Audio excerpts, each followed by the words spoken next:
Hey everybody, this is Kevin, a CPA that does financial planning, and everything is different now. I'd like to talk about a dynamic that I've seen happen with many people, and just acknowledging that this dynamic is real, I think is important. So the dynamic is that when you no longer have income coming into your accounts, you no longer work every day, you no longer have a paycheck, you're retired, whatever you want to call it. When this happens, it really does change everything. You see, stocks are still stocks, bonds are still bonds, and cash is still cash. But everything is different now when you do retire. And I think it's something that you need to be aware of. Now, I'm going to share with you a couple of ideas that I have for somebody that wants to go it alone. And absolutely, if you're somebody that wants to go it alone, please do so. Recent Financial Planning Association, the planner said that, that these are the clients that financial planners should work with, and these are the clients that financial planners should not even attempt to work with and to do it themselves, or people that are highly skeptical, or people that don't want to pay somebody to help them. We should not go with those people, and we really try hard at our firm not to try to sell people on an idea that they really don't believe in. But everything is different now. I would ask you at least to be open to the possibility that there may come a time when you will need help.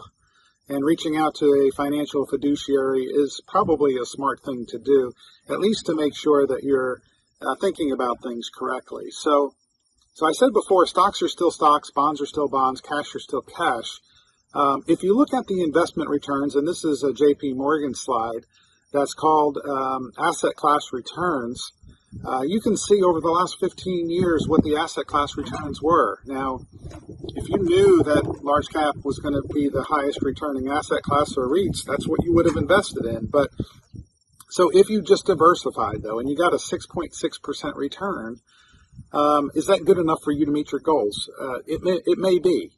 And so if you're able to, in retirement, keep a very good allocation, have it structured, have an infrastructure for decision making, automatically have things being done in the time periods that should be done, well then you can get these returns and you don't need to pay someone else for this. Now, the first thing I would recommend is to write down an investment policy statement if you're going to do this yourself and say, I am going to invest this way.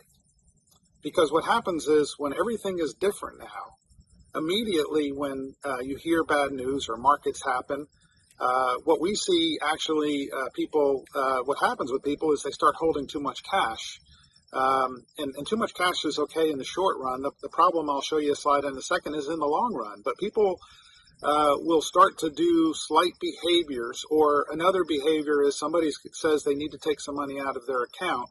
They'll take it out of short-term bonds because the stocks are just doing too well. And why mess with something that's doing so well?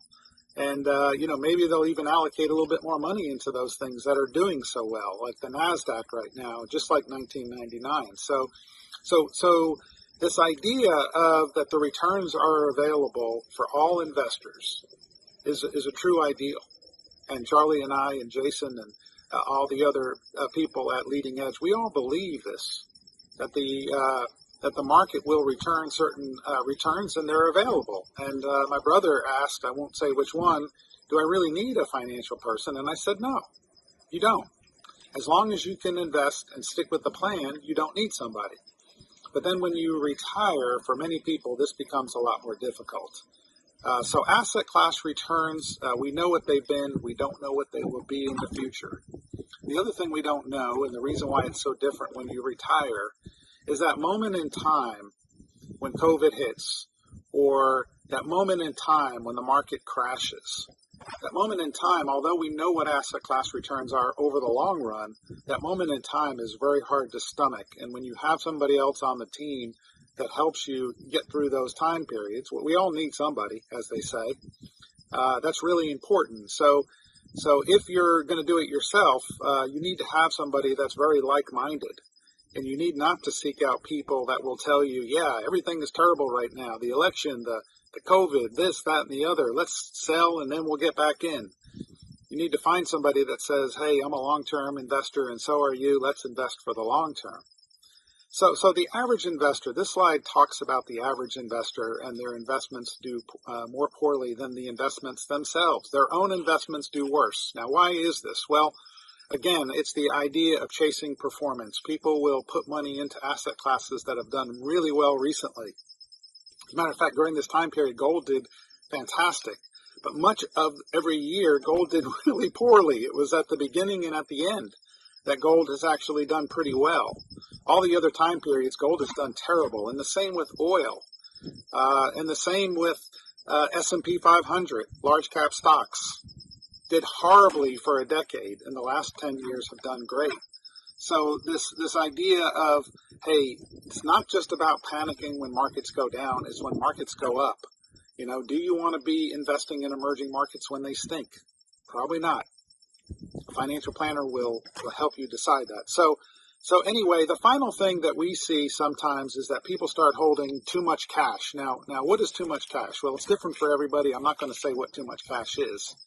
But cash absolutely is a terrible long-term hedge against inflation.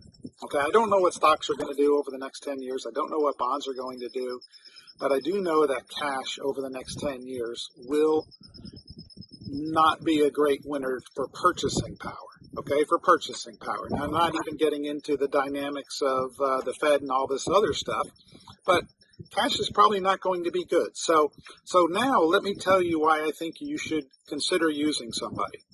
Okay, the first reason is that people, when they go into retirement, they no longer keep their religion around asset classes. And if you're somebody who sells out or buys in, chases performance, even once, this could be a hint. And you'll only know this after a few more years. So I'm not saying that you're going to discover this all of a sudden, an epiphany after you dump all your money into an asset class that's gone up, or you're holding all cash for a number of years. But if you're somebody that just can't stay the course, then that's somebody who should consider hiring someone. You see, if you're holding a bunch of cash, and the number one reason why people tell us that want to hire us but do not hire us is that they don't want to pay the fees to be investing with us because the fees are too much. Well, if you're going to get 6.6% minus our fees as your investment return, and there's no guarantee for that, or you're going to get 2.2% but not pay any investment returns, it's sort of like the person who says, I don't want to sell an asset because I'm going to have to pay capital gains tax.